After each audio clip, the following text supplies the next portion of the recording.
Hi, Gentry. Hey, good morning, Abby. Our next guest has built her career speaking the truth with grace under fire. She went from the White House press room to the CNN primetime lights. She's the steady voice we turn to when politics gets loud. And now she's diving deep into history with her new book, A Dream Deferred, where she's exploring the life and legacy of Reverend Jesse Jackson. She's the calmest and coolest in cable news. Let's hear it for Abby Phillip. Good morning, Abby. Hey, good morning. Good morning. Thanks for having me. So in the book, you tell this story about how Reverend Jackson and his campaign basically builds this blueprint that the Democrats are still using today. What part do you think that Reverend Jackson's playbook, what part of it do you think these modern leaders are really relying on most? Yeah, I think there's several political figures that I think are directly out of the Jesse Jackson playbook, and they're the ones who are running on this economic populist message of, just talking to people about their day-to-day lives and the way in which, frankly, the system isn't working for them. Jesse Jackson, I think the best way to think about him was that he was the ultimate outsider candidate. He had not run for politics, for a political position before.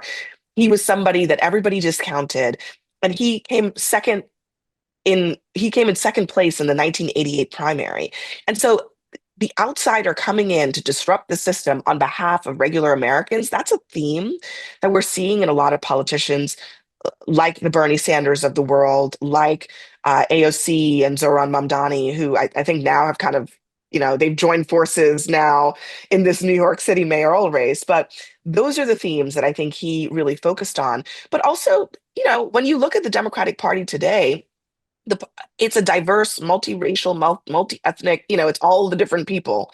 And that's partly of Jesse Jackson's creation.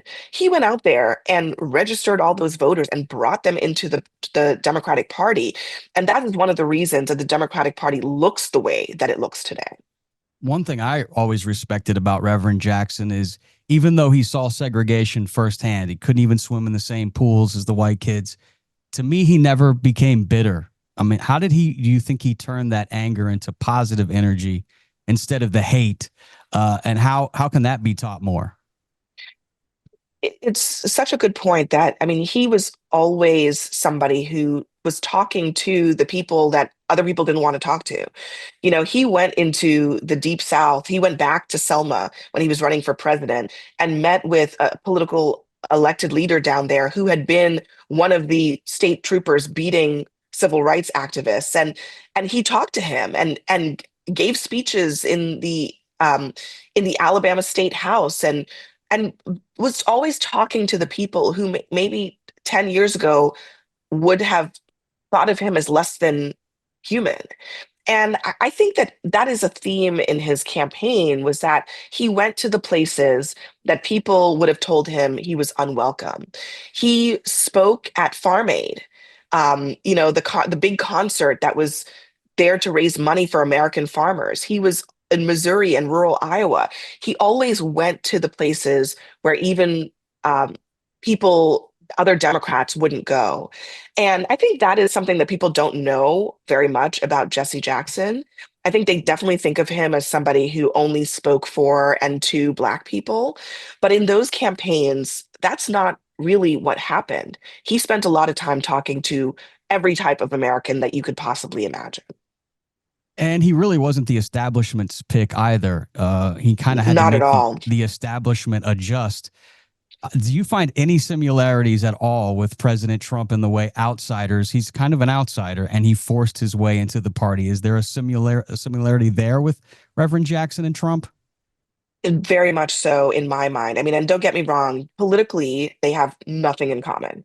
But in terms of who they were, their celebrity factor, their use of the media, and the fact that they tried to burst into the system from the outside without virtually any establishment support. That's essentially what Jesse Jackson tried to do, and he failed for a number of reasons. I think one of which was the fact that he was a Black man in the '80s, but he tried to do first what Donald Trump did in 2016, and people don't remember, I think, as much now because so much time has passed. But in the '80s, he was a massive celebrity. And he was, kind of somebody who was always around, always on television, always in the public eye, in culture, in politics, all kinds of different realms. And just like Trump, he used that celebrity to get farther than all these other establishment figures could get. I mean, Joe Biden ran for president in 1988, and he didn't even get to the primaries. He was a sitting United States senator. But Jesse Jackson was able to get all the way to the convention, basically, partly on the power of his charisma and his celebrity, and on this message that kind of broke through more than I think most establishment figures thought that it would. We're with CNN's Abby Phillip. You know her from Newsnight on CNN. We're talking about her powerful new book. It's called A Dream Deferred, and we're diving into the life and legacy of Reverend Jesse Jackson and how it really changed Black political power. And when I was doing my research, Abby, I realized that he had that remark in 1984 that he got hammered for, and his relationship with the Jewish American voters, which he denied this at first. It strikes me, though, that Democrats and Republicans alike, this is one thing that they agree upon. You cannot question U.S. policy or support for Israel. It's almost politically unspeakable. And that seemed to be the case for Jesse Jackson. Now, was there ever proof that he made those comments? And why is it mentioning anything about Israel policy immediately is bad news for Democrats and Republicans?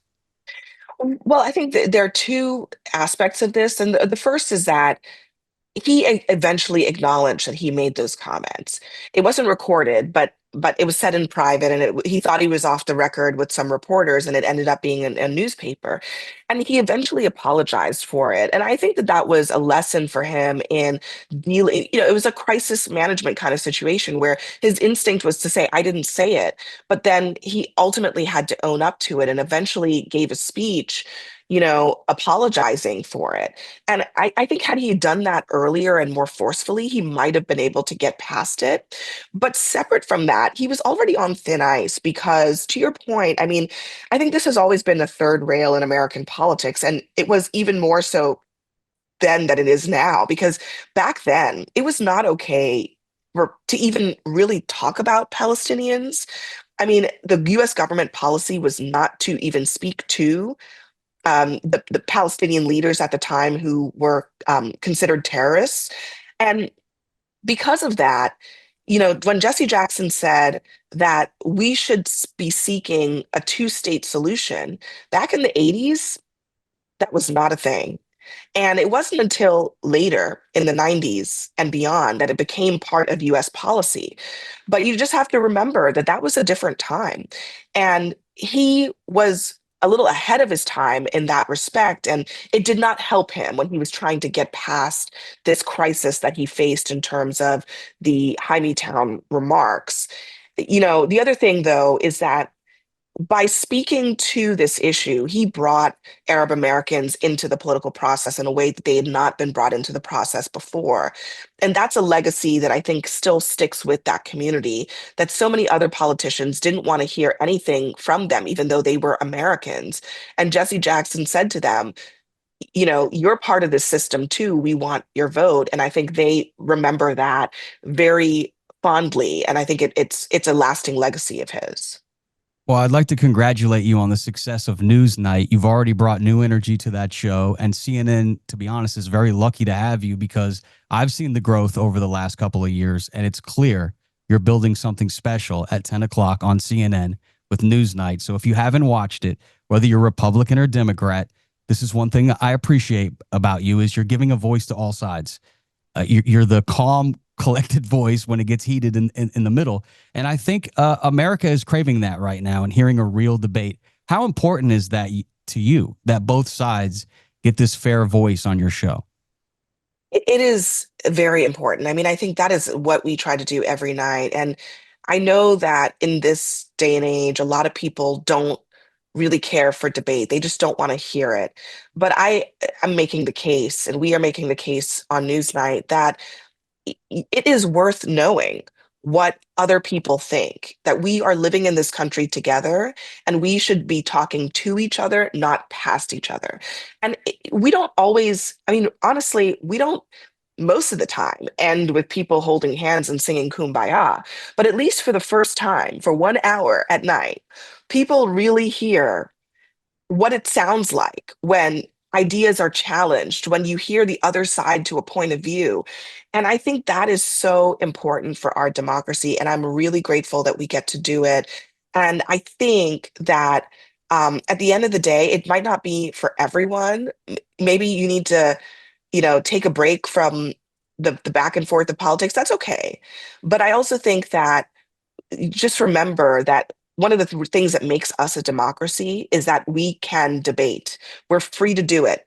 And we have to insist on that because that's the future of keeping this democracy alive. When we don't talk to each other, we get more further and further apart, and we can't convince each other anymore to come over to our side on certain issues, even if we don't agree on everything.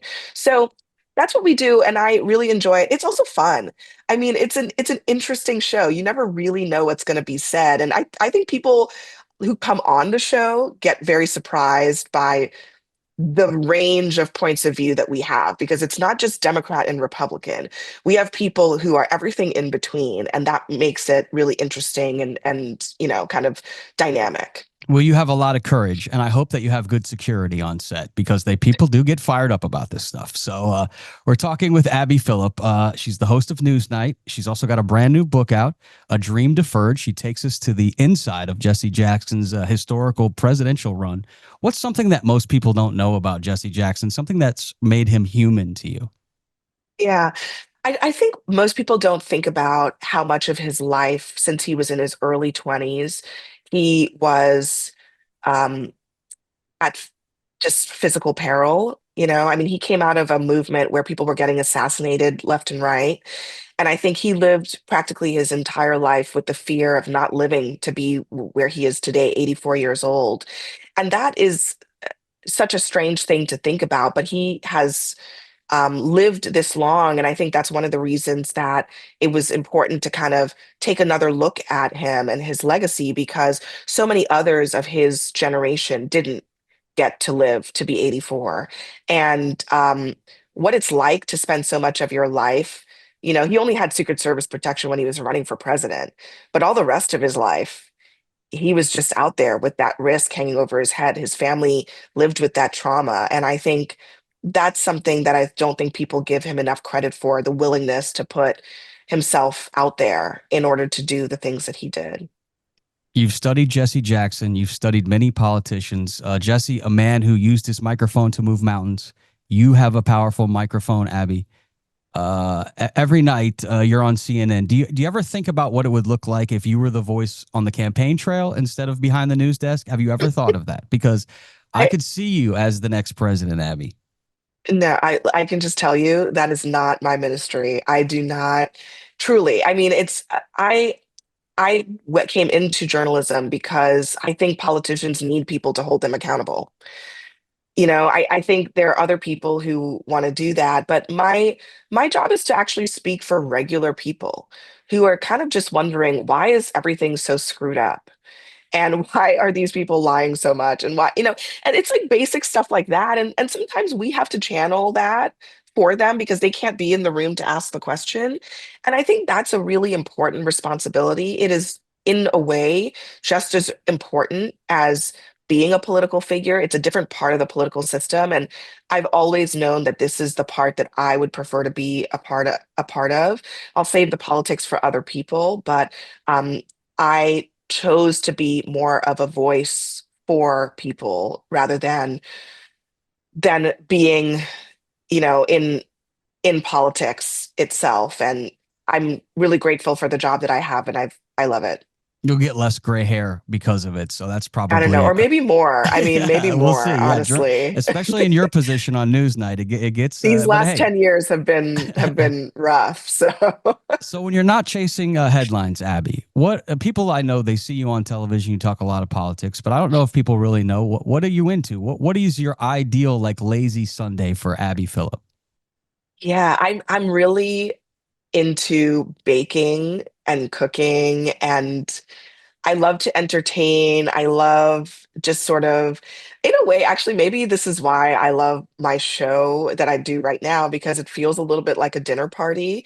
I love a good dinner party with like 6 or 7 people. And I think that I also, I mean, I'm always in the kitchen because I feel like food is a way to sort of make bring people together, make them feel at home, just kind of to share part of yourself with other people. And it brings me joy. It takes me away from the day-to-day grind of politics and the news.